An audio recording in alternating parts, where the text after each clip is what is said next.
हाय students, आज आपण physical केमिस्ट्रीचा 11th मधला नवीन टॉपिक चालू करत आहोत. टॉपिक आहे स्टेट्स ऑफ मॅटर. विद्यार्थी मित्रांनो, मॅटर काय आहे हे आपल्याला माहीत आहे. Anything that has some mass and can occupy some space is known as matter. आणि मॅटर हे कशापासून बनलेलं आहे असं जर विचारलं तर मॅटर हे ॲटम्सपासून, आयन्सपासून, मॉलिक्यूलपासून बनलेलं आहे. आता हे ॲटम काय आहे, आयन्स काय आहेत, मॉलिक्यूल्स काय आहेत हे आपल्याला माहीत आहे. ॲटम कशाला म्हणतो आपण? Smallest particle of an element that can take part in a chemical reaction is known as an atom. हायड्रोजनचा ॲटम सिम्बॉलिकली H न डिनोट करतात, ऑक्सिजनचा ॲटम O न डिनोट करतात, नायट्रोजनचा N न डिनोट करतात, असा तो ॲटम. आणि ॲटमचं कंपोजिशन काय आहे म्हटलं तर त्याला दोन पार्ट आहेत. एक centrally situated rigid positively charged body की ज्याला आपण काय म्हणतो, न्यूक्लियस म्हणतो, की ज्याच्यामध्ये काय असतात, प्रोटॉन आणि न्यूट्रॉन असतात. हे न्यूट्रॉन न्यूट्रल आहेत, प्रोटॉन पॉझिटिव्हली चार्ज आहेत, म्हणून हे न्यूक्लियस कसं आहे, पॉझिटिव्हली चार्ज. आणि या न्यूक्लियसच्या भोवती काय इलेक्ट्रॉन रिव्हॉल्व होतात. आणि इलेक्ट्रॉन हे कसे आहेत तर निगेटिव्हली चार्जड आहेत. न्यूक्लियसमध्ये जेवढे प्रोटॉन असतात तेवढेच इलेक्ट्रॉन वेगवेगळ्या कक्षेमध्ये त्या न्यूक्लियसच्या भोवती फिरत असतात. म्हणून ॲटम हा ओव्हरली बघितला तर कसा आहे, न्यूट्रल आहे. आणि ॲटममधला आपण एखादा इलेक्ट्रॉन काढला, समजा हे M ॲटम आहे आणि त्याच्यातला एक इलेक्ट्रॉन आपण रिमूव्ह केला तर त्याचं काय होते, पॉझिटिव्ह आयनमध्ये रूपांतर होते की ज्याला आपण कॅटायन म्हणतो. आणि एखाद्या ॲटमला समजा आपण एखादा एक्स्ट्रा इलेक्ट्रॉन दिला तर त्याचंही आयनमध्ये रूपांतर होते. तशा त्या निगेटिव्ह आयनला आपण काय म्हणायचं, अनायन्स म्हणायचं. मग हे कॅटायन आणि अनायन्स यांना आपण काय म्हणणार आहोत, आयन्स म्हणणार आहोत. आणि मॉलिक्यूल्स काय असणार आहेत तर smallest particle of matter that can freely exist is known as molecule. मग मॉलिक्यूल कसे असणार आहेत, एक ॲटमचे बनलेले असतील, एकापेक्षा जास्त ॲटमचे बनलेले असतील. एखाद्या मॉलिक्यूलमध्ये किती ॲटम आहेत त्या ॲटमच्या संख्येला काय म्हटलेलं आहे, ॲटॉमिसिटी म्हटलेलं आहे. काय म्हटलेलं आहे, atomicity. What is mean by atomicity? Number of atoms present in a molecule is known as atomicity. आणि on the basis of atomicity molecules are divided into mainly two types. कसे? एक मोनो ॲटॉमिक आणि दुसरे कोणते, polyatomic. हे monoatomic molecules म्हणजे त्यांच्यामध्ये एकच ॲटम, तो ॲटमच स्वतः इंडिपेंडंटली एक्झिस्ट असतो.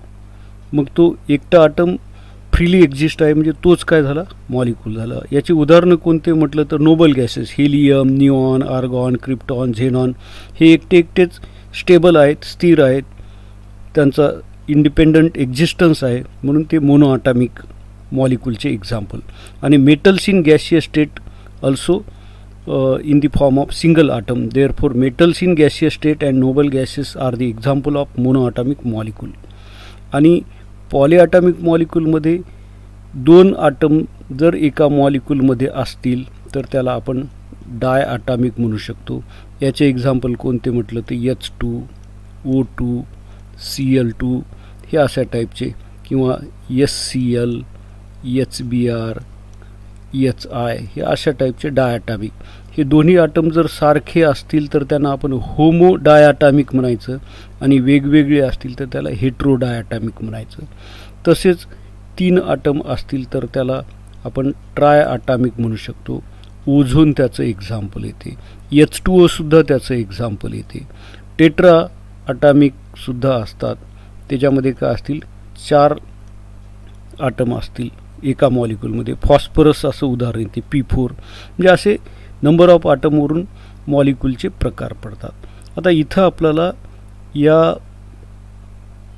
मोनो ॲटॉमिकचे उदाहरणं माहीत झाले, पॉली ॲटॉमिकचे प्रकार माहीत झाले. आता हे सगळे मॅटर ॲटम, आयन्स आणि मॉलिक्यूलपासून बनलेलं आहे. आता एकटा ॲटम किंवा एकटा आयन किंवा एकटा मॉलिक्यूल याला फारसं महत्त्व नाही. मॅटर हे आपल्याला माहीत आहे 3 वेगवेगळ्या अवस्थेमध्ये आपण त्याला अनुभवू शकतो. तसे आपण त्याला 5 म्हटलेलं आहे: प्लाझ्मा, बोस, आइन्स्टाईन कंडेन्सेट. पण हे जे आपण स्वतः अनुभवू शकतो ते matter in gaseous state, matter in liquid state आणि मॅटर इन सॉलिड स्टेट, अशा ह्या 3 पदार्थाच्या अवस्था आहेत. म्हणजे आपल्याला या स्टेट्स ऑफ मॅटर टॉपिकमध्ये काय गॅसियस स्टेट, लिक्विड स्टेट आणि सॉलिड स्टेट याच्याबद्दल डिस्कस करायचं आहे. पण एकटा ॲटम किंवा एकटा मॉलिक्यूल किंवा एकटा आयन हा कोणत्या स्टेटमध्ये आहे म्हटलं तर तो क्वेश्चनच मिनिंगलेस आहे.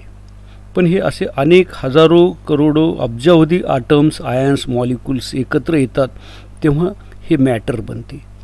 मग ते बनलेलं मॅटर हे गॅसियस स्टेटमध्ये असावं का लिक्विडमध्ये असावं का सॉलिड स्टेटमध्ये असावं हे कोण डिसाईड करते?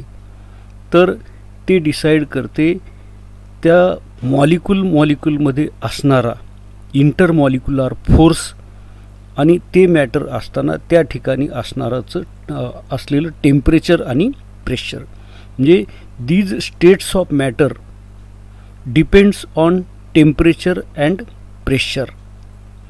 आणि त्याचबरोबर त्या मॉलिक्यूलमधलं, ॲटममधलं, आयनमधलं इंटर पार्टिकल अट्रॅक्शन म्हणू शकतो.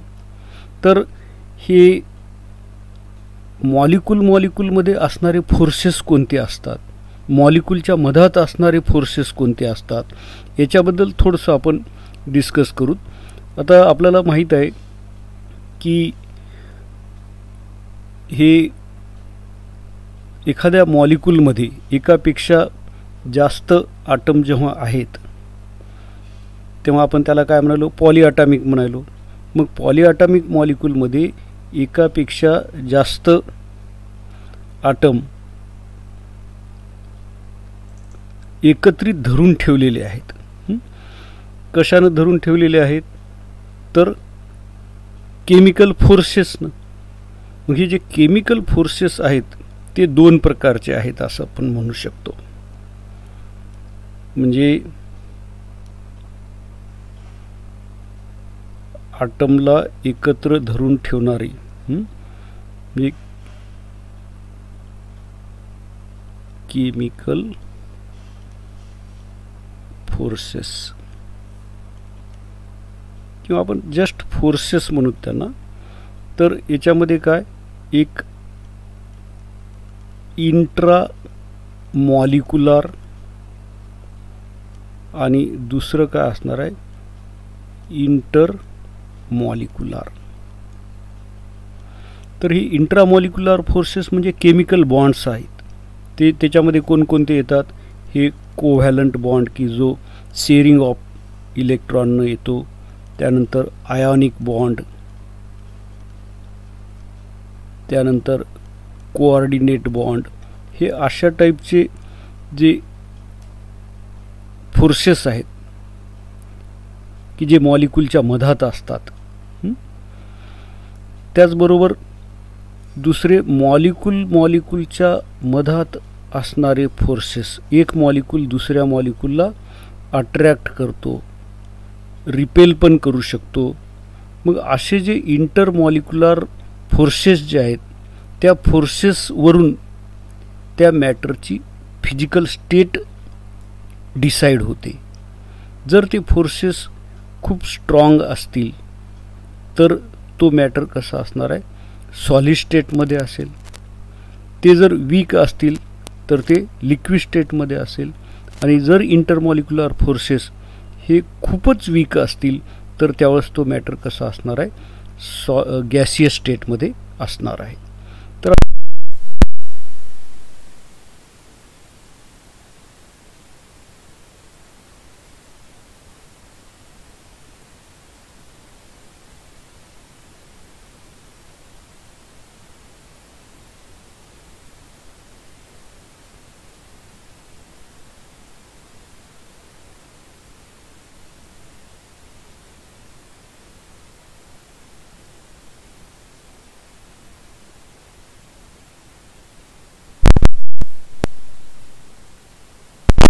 फोर्स म्हणजे काय, मॉलिक्यूलला एकत्रित धरून ठेवणारा जो फोर्स आहे, अनेक मॉलिक्यूल एकत्रित आल्यानंतर त्याला धरून ठेवणारी जी ताकद आहे त्याला इंटरमॉलिक्युलर फोर्स म्हणतो.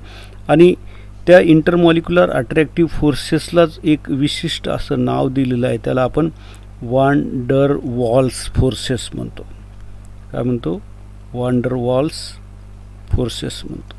आता या फोर्सेसमध्ये कोणकोणते येतात, तर याच्यामध्ये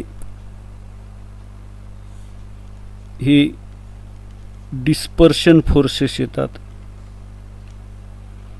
त्यानंतर दुसरा प्रकार आहे डायपोल डायपोल इंटरॅक्शन,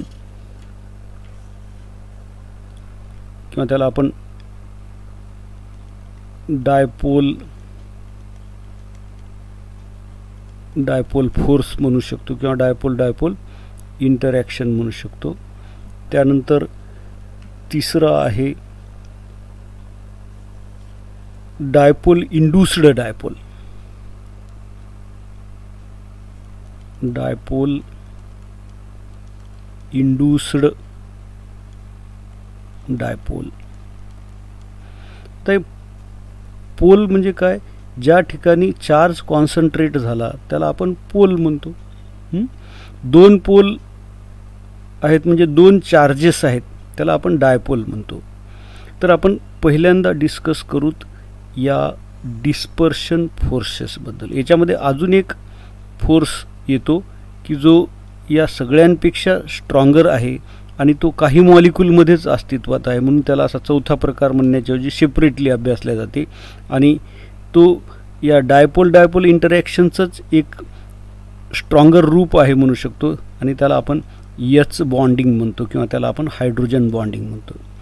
तर आता हे वेगवेगळ्या प्रकारचे फोर्सेस त्यांची मॅग्निट्यूड कशावर डिपेंड असते आणि ते कोणत्या मॅटरमध्ये अस्तित्वात असतात याच्याबद्दल आपण डिस्कस करू. पहिल्यांदा आपण डिस्पर्शन फोर्सेसबद्दल डिस्कस करू. तर हे जे डिस्पर्शन फोर्सेस आहेत ते डिस्पर्शन फोर्सेस दोन न्यूट्रल स्पेसीज मॉलिक्यूल किंवा आटम.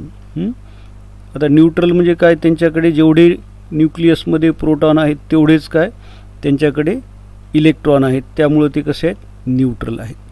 आता हे अशा प्रकारचे न्यूट्रल मॉलिक्यूल एकमेकांच्या जवळ आल्यानंतर काय होते, यांच्यामध्ये न्यूक्लियसमध्ये प्रोटॉन आहे म्हणजे पॉझिटिव्ह चार्ज आणि इकडं इलेक्ट्रॉन आहे.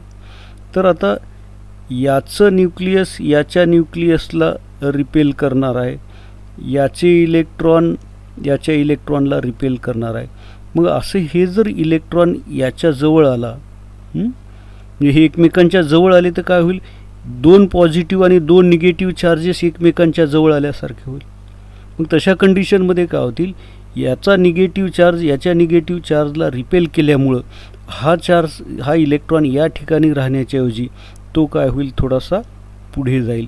म्हणजे पुढे कुठं, या साईडला जाईल असा. म्हणजे हा इलेक्ट्रॉन असा इथं आला त्यामुळं हा इकडे गेला. म्हणजेच इलेक्ट्रॉन डेन्सिटी या साईडला अशी वाढत चालली असं, आणि इथं या साईडला वाढत गेलेली आहे. मग आता याचा हे निगेटिव्ह चार्ज इथं कॉन्सन्ट्रेट झाला, याचा निगेटिव्ह चार्ज इथं कॉन्सन्ट्रेट झाला. मग याचा निगेटिव्ह चार्ज इथं कॉन्सन्ट्रेट झाला म्हणजे याच्याकडे या ठिकाणी इलेक्ट्रॉनची स्कॅर्सिटी आहे, म्हणजे पॉझिटिव्ह चार्ज डेव्हलप होईल. तसंच या साईडला काय होईल, पॉझिटिव्ह चार्ज डेव्हलप होईल. म्हणजे हा न्यूट्रल स्पेसिस होता, पण त्याच्यामध्ये हे दोन एकमेकांच्या जवळ आल्यामुळं त्या क्षणाला, ज्या क्षणाला हे एकमेकांच्या जवळ आले त्यावेळेस याच्यामध्ये असे दोन पोल निर्माण झाले असे. मग हे इन्स्टंटेनियस डायपोल म्हणायचं. म्हणजे एका विशिष्ट अंतराने जवळ आले की यांच्यामध्ये तात्पुरती पोलॅरिटी निर्माण झाली. मग असं याचं या दोन पोलचं अट्रॅक्शन या दोन पोलला, पण हे परमनंट डायपोल नाहीत यांच्यामधले, मग असं जे अट्रॅक्शन या दोघांमध्ये निर्माण झालेलं आहे त्याला आपण काय म्हणायचं आहे, डिस्पर्शन फोर्सेस म्हणायचे. मग असे फोर्सेस कोणामध्ये असतात, हे noble gases, non polar molecule like hydrocarbon, methane, ethane, propane यांच्यामध्ये काय असणार आहेत, डिस्पर्शन फोर्सेस. हे विकेस्ट इंटरमॉलिक्युलर फोर्स कोणता म्हटलं तर आपण डिस्पर्शन फोर्स म्हणू शकतो. आता या डिस्पर्शन फोर्सेसमध्ये सुद्धा या ॲटमची किंवा त्या मॉलिक्यूलची साईज जर कमी असेल तर त्या इंटरमॉलिक्युलर डिस्पर्शन फोर्सची मॅग्निट्यूड काय असते, कमी असते. म्हणजे हा मॉलिक्यूल किंवा ॲटम मोठा असेल तर त्याच्यामध्ये जास्त इलेक्ट्रॉन असणार, जास्त प्रोटॉन असणार, मग हे चार्ज सेपरेशन जास्त प्रमाणात होईल. म्हणून छोटा मॉलिक्यूल, छोटा ॲटम असेल तर डिस्पर्शन फोर्सेसची मॅग्निट्यूड कमी असेल. मोठा मॉलिक्यूल, मोठा ॲटम असेल तर डिस्पर्शन फोर्सेसची मॅग्निट्यूड कशी असणार आहे, जास्त असणार आहे. म्हणजे आपण F2, Cl2, Br2, I2 हे सगळे हॅलोजन नॉन पोलार मॉलिक्यूल आहेत. मग त्यांच्यामध्ये फोर्स कोणता असेल, इंटरमॉलिक्युलर फोर्स कोणता असेल म्हटलं तर कोणताही neutral molecule, non polar molecule दिसला की त्याच्यामध्ये पहिल्यांदा कोणता फोर्स आहे म्हणायचं, डिस्पर्शन फोर्सेस. मग आता फ्लोरीनपेक्षा क्लोरीनचा बॉइलिंग पॉईंट जास्त आहे, क्लोरीनपेक्षा ब्रोमीनचा जास्त आहे, ब्रोमीनपेक्षा आयोडीनचा जास्त आहे. मग हे असं का होते तर डिस्पर्शन फोर्सेसची मॅग्निट्यूड काय असणार आहे, याच्यामध्ये फ्लोरीनपेक्षा क्लोरीनमध्ये जास्त, क्लोरीनपेक्षा ब्रोमीनमध्ये जास्त. त्यामुळं या इंटरमॉलिक्युलर फोर्सेसची मॅग्निट्यूड वाढायली, त्यामुळं त्यांचा बॉइलिंग पॉईंट वाढायला असं आपण म्हणू शकतो. तर डिस्पर्शन फोर्सेस हे इंटरमॉलिक्युलर फोर्सेसमधले विकेस्ट फोर्सेस आहेत. त्यांना लंडन फोर्सेससुद्धा म्हटलेलं आहे आणि त्याची मॅग्निट्यूड हे या दोघांमधलं जे डिस्टन्स आहे त्या डिस्टन्सवर डिपेंड करते. डिस्टन्स जर जास्त असेल तर त्या अट्रॅक्टिव्ह फोर्सची मॅग्निट्यूड कशी असते, कमी असते.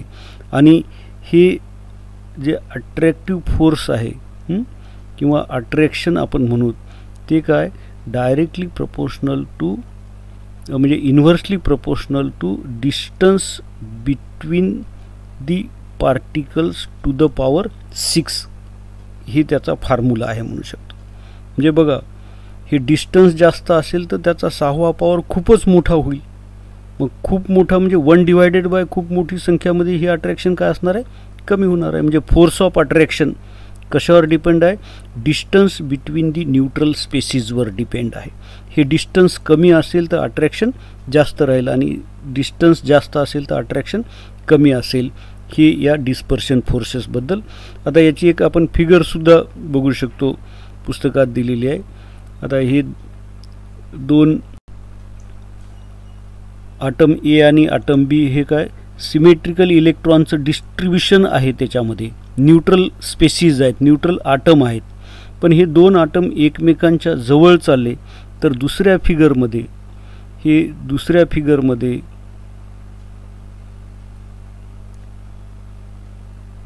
या दुसऱ्या फिगरमध्ये काय झालं, या साईडला इलेक्ट्रॉन डेन्सिटी वाढली आणि त्यामुळे या स्पेसिसमधले इलेक्ट्रॉन या साईडला गेले. म्हणजे इकडं काय झालं, थोड्या वेळासाठी हे डेल्टा मायनस आला, इकडं हे डेल्टा प्लस आला. मग याचे इलेक्ट्रॉन या साईडला आले म्हणजे इकडं डेल्टा मायनस आणि इथं डेल्टा प्लस. म्हणजे एका विशिष्ट अंतरानं जवळ आले की त्यांच्यामध्ये हे असे न्यूट्रल होते वर, पण ते जवळ आल्यामुळं काय झाले, त्यांच्यामध्ये 2 पोल निर्माण झाली. मग हे निगेटिव्ह या पॉझिटिव्हला अट्रॅक्ट करते. म्हणजे न्यूट्रल असल्यामुळं त्यांच्यामध्ये अट्रॅक्शनही असायला नाही पाहिजेत, रिपल्शनही असायला नाही पाहिजेत. पण एका विशिष्ट अंतरानं जवळ आल्यामुळं याच्यावर पार्शल निगेटिव्ह, याच्यावर पार्शल पॉझिटिव्ह चार्ज निर्माण झाला आणि हे अपोजिटली चार्ज पार्टिकल असल्यामुळे ते काय करतील, एकमेकांना अट्रॅक्ट करतील. मग असा जो अट्रॅक्टिव्ह फोर्स आहे त्याला आपण लंडन फोर्स किंवा डिस्पर्शन फोर्स असं आपण म्हटलेलं आहे. समजा हा ॲटम ही या दिशेनं चालू, त्याच्या उलट दिशेनं जाऊ लागले तर काय होईल, इथं हे निगेटिव्ह चार्ज येईल, इथं पॉझिटिव्ह चार्ज, इथं निगेटिव्ह चार्ज, इथं पॉझिटिव्ह चार्ज. म्हणजे या ठिकाणी सुद्धा हे डिस्पर्शन फोर्सेस ॲक्ट होतील.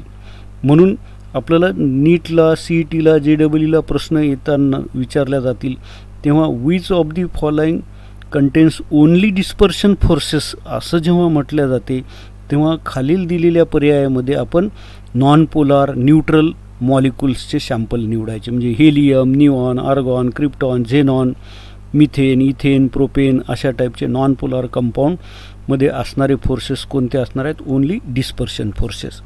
त्याच्यानंतर दुसरा जो प्रकार आहे या डिस्पर्शन इंटरमॉलिक्युलर फोर्सेसमधला तो आहे डायपोल डायपोल इंटरॅक्शन. कोणता आहे? Dipole dipole interaction. म्हणजे ही डायपोल डायपोल इंटरॅक्शन. आता हे डायपोल डायपोल इंटरॅक्शन जे आहे ते आपण डिस्कस करू. आता डायपोल म्हणजे डाय म्हणजे टू, पोल म्हणजे चार्जड सेंटरला आपण पोल म्हणतो, पॉझिटिव्ह पोल, निगेटिव्ह पोल असं. तर आता समजा HCl मॉलिक्यूल आहे. आता हे HCl मॉलिक्यूलमध्ये आपल्याला माहीत आहे की क्लोरीन हा मोर इलेक्ट्रोनिगेटिव्ह दॅन हायड्रोजन आहे, म्हणून या बॉन्डचे इलेक्ट्रॉन काय होतील? क्लोरीनकडे जास्त प्रमाणात अट्रॅक्ट होतील. त्यामुळं क्लोरीन कसा होईल? Partially negative. आणि हा हायड्रोजन काय होईल? पार्शली पॉझिटिव्ह होईल. म्हणजे असं क्लोरीनमध्ये काय झाले? दोन पोल निर्माण झाले. म्हणजे हा HCl कसा आहे? तर पोलार मॉलिक्यूल आहे म्हणू शकतो. त्याच्यामध्ये दोन पोल आहेत आणि याला एक रिझल्टंट डायपोल मुमेंट असतो. म्हणजे मॅग्निट्यूड ऑफ दी चार्ज आणि डिस्टन्स बिटवीन दी चार्ज या दोन्हीच्या गुणाकाराला काय म्हणतात? डायपोल मुमेंट म्हणतात. त्याला कशानं? असं म्यूनं डिनोट करतात. ते केमिकल बॉन्डिंग या टॉपिकमध्ये डिस्कस करायचं आहे त्याला. तर हे परमनंट डायपोल असणारा म्हणजे या ठिकाणी या मॉलिक्यूलमध्ये इलेक्ट्रॉन हे परमनंटली असे इकडं ओढल्या चाललेले आहेत, या पॉझिटिव्ह चार्जकडून या निगेटिव्ह चार्जकडे. मग आता असे अनेक मॉलिक्यूल एकत्र आले तर ते अशा पद्धतीनं अरेंज होतील एकमेकांच्या जवळ आल्यानंतर. एकाचा निगेटिव्ह चार्ज दुसऱ्याच्या निगेटिव्ह चार्ज जवळ येणार नाही, तो निगेटिव्ह चार्जकडून दूर गेलेला असेल. म्हणजे दुसरा HClचा मॉलिक्यूल हे असा कधीच असणार नाही. असा त्याच्याजवळ येईल का? कारण इथं काय असणार आहे? निगेटिव्ह, आणि इथं काय असणार आहे? पॉझिटिव्ह. मग निगेटिव्ह निगेटिव्ह काय करतील? रिपेल करतील. म्हणून असं कधीच असणार नाही. मग कसं असेल त्यांच्यामध्ये? तर या ठिकाणी काय असेल? इथं हायड्रोजन असेल आणि इथं क्लोरीन. म्हणजेच इथं काय होईल? इथं हे डेल्टा प्लस आणि इथं हे डेल्टा मायनस होईल. म्हणजेच या मॉलिक्यूलमध्ये आणि या मॉलिक्यूलमध्ये काय होणार आहे? अट्रॅक्शन होणार आहे. म्हणून जे पोलार मॉलिक्युल्स असतील त्यांच्या सॅम्पलमध्ये इंटरमॉलिक्युलर फोर्स कोणता असेल? तर हे डिस्पर्शन फोर्स तर असणारच आहे, no doubt. In addition to that dispersion force this dipole dipole interaction will be there. किंवा आपण असं म्हणू शकतो दुसरा HClचा मॉलिक्यूल असा अरेंज होऊ शकतो.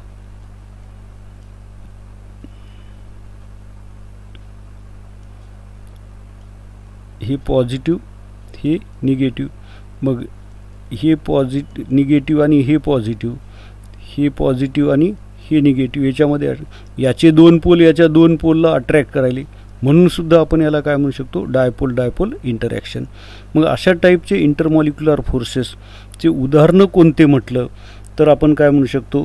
हे HCl, HBr, HI अशा टाईपचे एक्झाम्पल आपण कशाला देऊ शकतो? या डायपोल डायपोल इंटरॅक्शनला. याची सुद्धा एक फिगर आहे. याच्यामध्ये अजून एक सांगायला जमते, हे जर मॉलिक्यूल सॉलिड स्टेटमध्ये असेल तर हे मॅग्निट्यूड जे आहे फोर्सची ती काय असणार आहे? इन्व्हर्सली प्रोपोर्शनल टू r³ असणार आहे. म्हणजेच r काय असणार आहे? डिस्टन्स बिटवीन दी पार्टिकल. पण हेच गॅसियस स्टेटमध्ये जर असेल तर ते अगोदर सांगितल्याप्रमाणे 1/r⁶.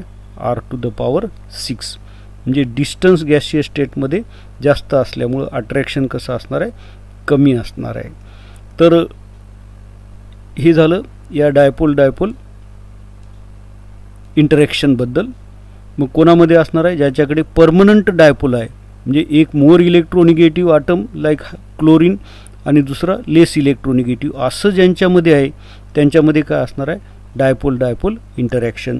याची एक फिगर पुस्तकातली बघू, ती HClच्या बाबतीत दिलेली.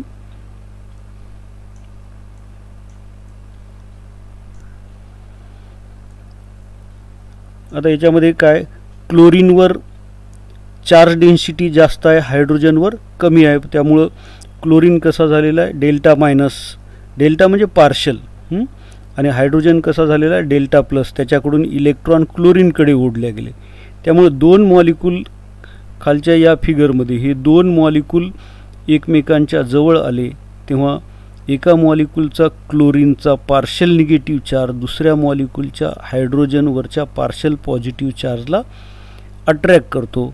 मग हे इंटरमॉलिक्युलर अट्रॅक्शन म्हणजेच काय आहे म्हटलं तर डायपोल डायपोल इंटरॅक्शन किंवा डायपोल डायपोल फोर्स आहे असं आपण म्हणू शकतो. त्यानंतर तिसरं उदाहरण आपल्याला घ्यायचं आहे. आता त्या तिसऱ्या उदाहरणामध्ये म्हणजे आपण काय सांगितलं होतं, डायपोल इंड्यूस्ड डायपोल म्हटलेलं होतं. काय, डायपोल इंड्यूस्ड डायपोल म्हटलं होतं. आता याच्यामध्ये काय, एकाकडे डायपोल आहे म्हणजे परमनंट डायपोल आहे, म्हणजे एकाला परमनंट डायपोल मुमेंट आहे किंवा एकाकडे परमनंट दोन चार्जेस आहेत, फॉर एक्झाम्पल HCl सारखे, आणि एक मॉलिक्यूल कसा आहे, न्यूट्रल आहे, त्याच्याकडे असे चार्ज सेपरेशन नाही. पण असे दोन मॉलिक्यूल जेव्हा एकमेकांच्या जवळ येतील, आता याचं उदाहरण काय असणार आहे, मिक्सचर असणार आहे. हे प्युअर सबस्टन्समध्ये असा फोर्स असणार नाही. म्हणजे एकाला डायपोल आहे, म्हणजे समजा हे AB, याच्यावर समजा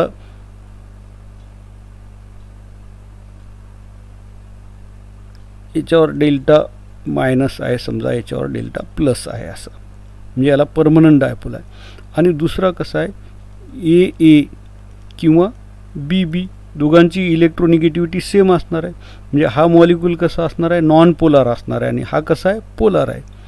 पण जेव्हा या दोघांना आपण मिक्स करू एकमेकांमध्ये तेव्हा काय होईल, याचा आता हा मॉलिक्यूलचा असा चार्जचा इन्फ्लुएन्स असा आहे आणि याच्यामध्ये इलेक्ट्रॉनचं डिस्ट्रीब्युशन या AA मध्ये कसं असणार आहे, सिमेट्रिकल असणार आहे. मग आता याचा पॉझिटिव्ह चार्ज काय करेल, याच्यातल्या इलेक्ट्रॉनला स्वतःकडे ओढेल, म्हणजे या पूर्ण मॉलिक्यूलमधले इलेक्ट्रॉन या डायरेक्शनला काय होतील, असे कॉन्सन्ट्रेट होतील असे. पण केव्हा हे याच्या जवळ आल्यानंतरच, म्हणजे याच्यावर काय होईल, असा डेल्टा मायनस होईल आणि या भागातले इलेक्ट्रॉन इकडं आल्यामुळे इथं काय होईल, डेल्टा प्लस होईल. म्हणजे हा याच्या जवळ आला म्हणून याच्यामध्ये दोन पोल निर्माण झाले, म्हणून हे याला परमनंट डायपोल आहे. पण याच्यामध्ये डायपोल काय झालं, निर्माण झालं, म्हणून डायपोल इंड्यूस्ड डायपोल अशा टाईपचं म्हटलं. म्हणजे एका पोलार मॉलिक्यूलच्या सॅम्पलमध्ये दुसरा नॉन पोलार मॉलिक्यूल मिक्स होत असेल तर त्या दोघांमधले इंटरमॉलिक्युलर फोर्सेस कोणते म्हटलं तर डायपोल इंड्यूस्ड डायपोल म्हणू शकतो. अमोनिया आणि बेन्झीन याचं जर मिक्सचर असेल तर अमोनिया कसं आहे, परमनंट डायपोल असणार आहे आणि बेन्झीन कसं आहे, नॉन पोलार आहे. मग ते जर एकमेकांमध्ये मिक्सअप होत असतील तर त्यासाठी कोणता फोर्स रिस्पॉन्सिबल आहे म्हटलं तर डायपोल इंड्यूस्ड डायपोल म्हणू शकतो. मग परमनंट डायपोल कोणाकडे होता, अमोनियाकडे, आणि इंड्यूस झालेला डायपोल कोणाकडे होता, या बेन्झीनकडे होता, असं आपण त्या उदाहरणामध्ये सांगू शकतो. म्हणजेच आपण याचं उदाहरण घ्यायचं झालं तर एक व्यक्ती चिंच खाऊ लागला आणि दुसरा नुसता बघू लागला तर बघणाऱ्याच्या तोंडाला पाणी येते. तसं हाच ओरिजिनल चिंच खाणारा आणि हे त्याच्याकडे बघणारा, त्याच्याकडे बघल्यामुळे याच्यावर पोल्स तयार झाले आणि या दोघांमध्ये अट्रॅक्शन झालं. तशा टाईपचं उदाहरण याला देऊ शकतो. तर याचंही आपल्याला एक फिगर बघायला जमते पुस्तकामधली.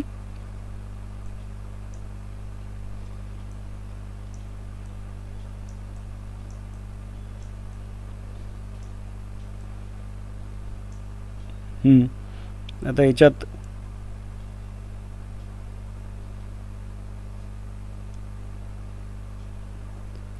हा मॉलिक्यूल परमनंट डायपोल असणारा पोलार मॉलिक्यूल आहे आणि हा नॉन पोलार मॉलिक्यूल आहे. याच्यामध्ये चार्ज सेपरेशन नाही, पण जेव्हा हा याच्या जवळ येतो हा मॉलिक्यूल परमनंट डायपोलवाला, तेव्हा याच्यामध्ये याचं चार्ज डेन्सिटी डिस्टॉर्ट होते. म्हणजे एकीकडे निगेटिव्ह चार्ज कॉन्सन्ट्रेट होते आणि दुसरीकडे कमी होतो. म्हणून असं हे तयार झालेले जे दोन पोल आहेत ते इंड्यूस्ड डायपोल आहेत आणि हे त्याचं परमनंट डायपोल. म्हणून हे डायपोल इंड्यूस्ड डायपोलचं उदाहरण आहे म्हणू शकतो. त्याच्यानंतर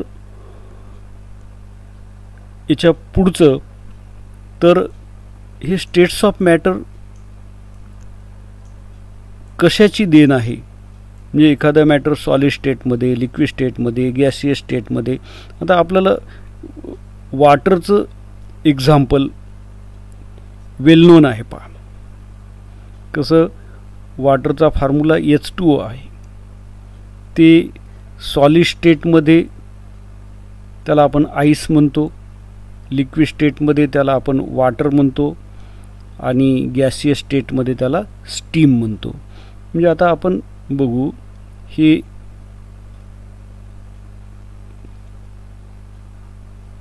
H2O सॉलिड आहे म्हणजे आईस आहे, त्याला आपण हीट केलं तर त्याचं काय व्हायलं, H2O लिक्विडमध्ये रूपांतर व्हायलं.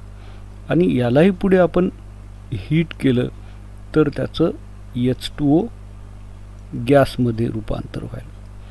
म्हणजे solid to liquid to gas जसं जसं चाललो तसं मॉलिक्युलर मोशन्स इन्क्रीज व्हायलेत आणि त्याचबरोबर त्याचं हीट कंटेंटसुद्धा वाढलेलं आहे.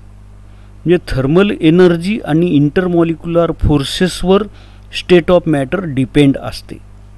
म्हणजे आता या गॅसियस स्टेटमधली आपण हीट काढून घेतली म्हणजेच त्याला थोडंसं आपण थंड केलं, हीट काढून घेतली मायनस डेल्टा, डेल्टा म्हणजे हीट समजा, तर ते गॅसियसचं काय व्हायलं, लिक्विड व्हायलं. या लिक्विड स्टेटमधली सुद्धा आपण हीट काढून घेतली मायनस डेल्टा, तर ते काय व्हायलं, सॉलिड स्टेट. म्हणजे केमिकल कंपोजिशन सेम आहे H2O H2O H2O, पण लो टेम्परेचर म्हणजे लो टेम्परेचर झालं म्हणजे काय झालं, heat flows from high temperature to low temperature. म्हणजे वॉटरच्या आजूबाजूचं टेम्परेचर कमी केलं तर वॉटरमधली हीट काय होईल, त्या लोअर टेम्परेचर मीडियमकडे जाईल आणि त्याचं हीट कंटेंट कमी होईल. म्हणजेच काय होईल, या गॅसियस स्टेटमधल्या वॉटरची हीट आपण काढून घेतली तर ते लिक्विड स्टेटमध्ये जाईल, लिक्विड स्टेटमधल्याची हीट काढून घेतली तर ते सॉलिड स्टेटमध्ये जाईल. सॉलिड स्टेटमध्ये फक्त व्हायब्रेशनल मोशन्स अवेलेबल असतील. लिक्विड स्टेटमध्ये विदिन लिमिटेड व्हॉल्यूम ते मॉलिक्यूल एका टोकाकडून दुसऱ्या टोकाकडे जाऊ शकतात आणि गॅसियस स्टेटमध्ये ते मॉलिक्यूल अवेलेबल स्पेसमध्ये कुठेही जाऊ शकतात. म्हणजेच हीट कंटेंट जास्त असताना म्हणजे हीट कंटेंट सॉलिडमध्ये कमी आहे तेव्हा force of attraction between the molecule कसा आहे, स्ट्रॉंग आहे म्हणू शकतो. डिस्टन्स बिटवीन दी मॉलिक्यूल कसा आहे, कमी आहे म्हणू शकतो. हीट दिली की डिस्टन्स बिटवीन दी मॉलिक्यूल इन्क्रीज होते, मॉलिक्युलर मोशन्स इन्क्रीज होतात, मग सॉलिड कोलॅप्सेस इंटू लिक्विड म्हणू शकतो. आणि अजूनही हीट दिली तर कायनेटिक एनर्जी भरपूर वाढते आणि मॉलिक्यूल अवेलेबल स्पेसमध्ये कुठेही जाऊ शकतात. म्हणजे त्यावेळेस ते मॅटर कुठे येते, या गॅसियस स्टेटमध्ये. तर या टॉपिकमध्ये आपल्याला या दोन स्टेटचा अभ्यास करायचा आहे डिटेलमध्ये. कोणता, गॅसियस स्टेट आणि लिक्विड स्टेट. आणि हे सॉलिड स्टेट जे आहे ते 12वीला आपल्याला सेपरेट टॉपिक आहे. तर विद्यार्थी मित्रांनो, हे वेगवेगळ्या प्रकारचे इंटरमॉलिक्युलर फोर्सेस वाचून घ्या, लक्षात ठेवा आणि याच्या पुढे आपण गॅसियस स्टेटमधले लॉज गव्हर्निंग दी गॅसेस म्हणजेच गॅस लॉज आपण डिस्कस करणार आहोत. थांबूत या ठिकाणी. थँक्यू.